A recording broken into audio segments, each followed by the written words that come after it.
예, 나간주가 정신입니다.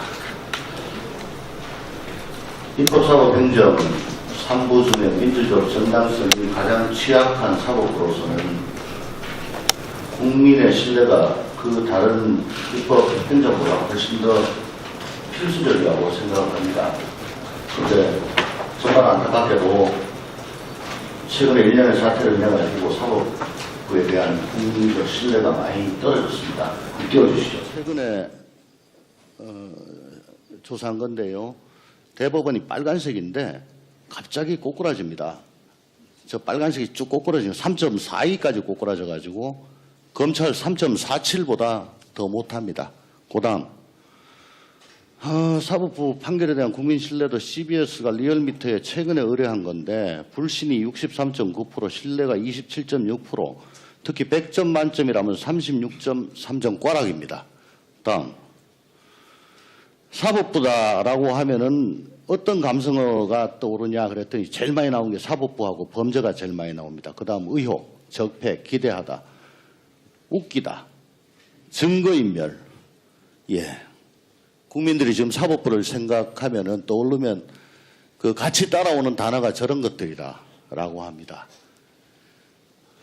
처장님, 일반 사람들은 사실 사법부가 공정하다 안 공정하다 자기 사건 아니면요 대개는 영장에 대해서 대단히 민감하고 그거 가지고 야 이게 맞다 틀리다 이래 생각을 합니다. 동의하시죠?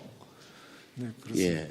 그래서 앞서 영장 기각이 뭐 너무 많았다라는 말씀을 저 백혜련 의원님도 하셨는데 저는 그 신광열 수석부장 판사하고 또 임성근 수석부장 판사 이런 분들이 김수천 부장 대응 방안 이런 문건 만들었지 않습니까? 저 언론 보도에 보면은 거기 보면은 정은호 계좌 추적이라든가 측근들의 검찰 진술 등 영장 내용이 그 안에 다 들어가 있다고 합니다.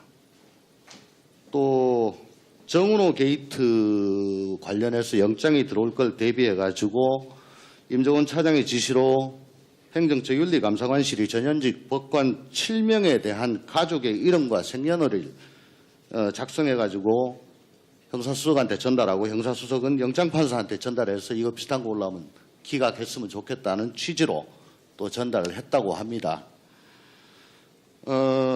그리고 영장판사가 영장에 첨부된 수사자료를 복사 스캔해 가지고 형사수석한테 보내고 형사수석은 법원행정처 차장한테 또 이걸 보고를 한다고 합니다.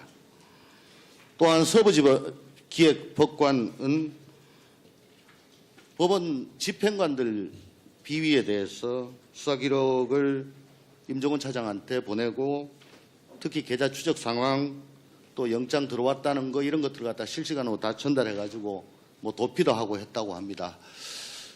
저번에 말씀을 하신 걸 보니까 이게 근거가 중요 사건의 접수와 종국 보고 여기에 따라 가지고 수석부장은 보고를 받아도 된다 뭐 이런 취지로 말씀하신 것 같은데 맞습니까? 법원 쪽의 해명이. 네, 그렇게 들었습니다. 근데 제가 찾아봤어요. 중요 사건의 접수와 종국 보고에 보면은 보고 책임자는 주무과장이다라고 되어 있습니다. 제가 알고 있기로는 법원의 주무과장이라고 하면은 법관이 아니고 일반직일 것 같은데 사건과장이나 맞지 않습니까?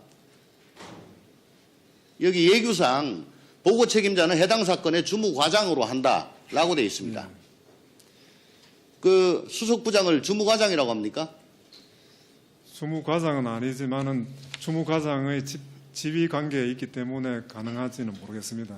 어쨌든 보고 책임자는 해당 사건의 주무과장으로 한다라고 되어 있고요. 보고받는 사람은 법원 행정처라고 되어 있는데 그 차장이 몇 건을 다 보고받는 게 그게 정상적인 거는 아닐 겁니다. 그리고 그 어디에도 영장 기록을 복사 스캔 해가지고 보내주란 말은 없고 판결문이라든가 소장이라든가 공소장 뭐 이런 것들을 보고하도록 모사 전송하도록 되어 있습니다. 한 2장짜리, 3장짜리 뭐 이런 것만 보내주게 되어 있는데 기록 자체가 그냥 다 가버렸어요.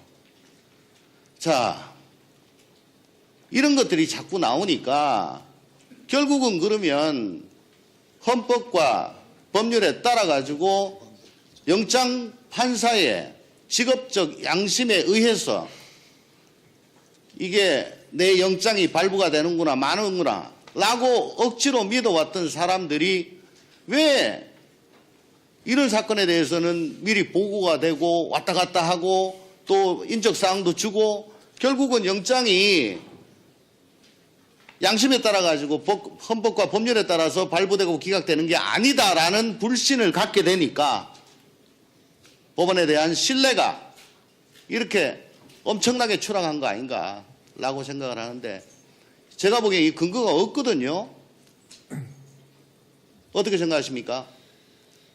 예, 그래서 중요 사건 그 보고하는 예규를 폐지하셨죠. 폐지했습니다. 9월달에 폐지하셨는데 재판관장 우려가 예. 있다고 봤습니다. 근데 분명히 예규에는 주무과장이 법원 행정처에다가 공소장이나 판결문을 모사 전송해서 보고하도록 돼 있지 수석부장이 하는 거는 올 거입니다.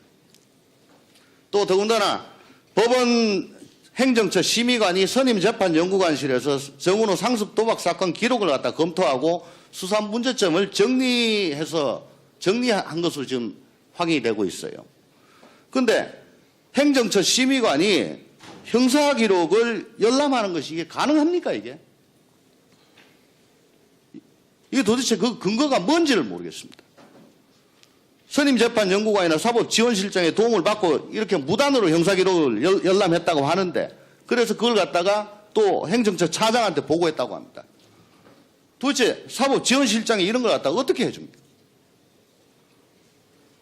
그래서 그동안에 중요사건 접수와 종국보고 예규에 따라 가지고 접수보고하고 선고보고 종국보고 이 정도로 하지 더 이상 상세보고를 하지 않는다는 법원 쪽의 주장은 맞지 않고요. 더군다나 이 접수와 종국보고 예규에 의하면은 4조 제1항 단서에 다만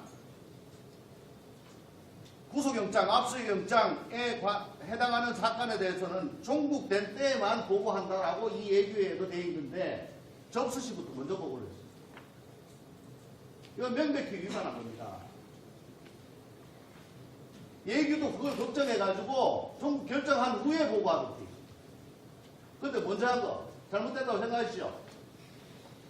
그 점에서 수사가 진행 중인 것으로 알고 있습니다. 이사님.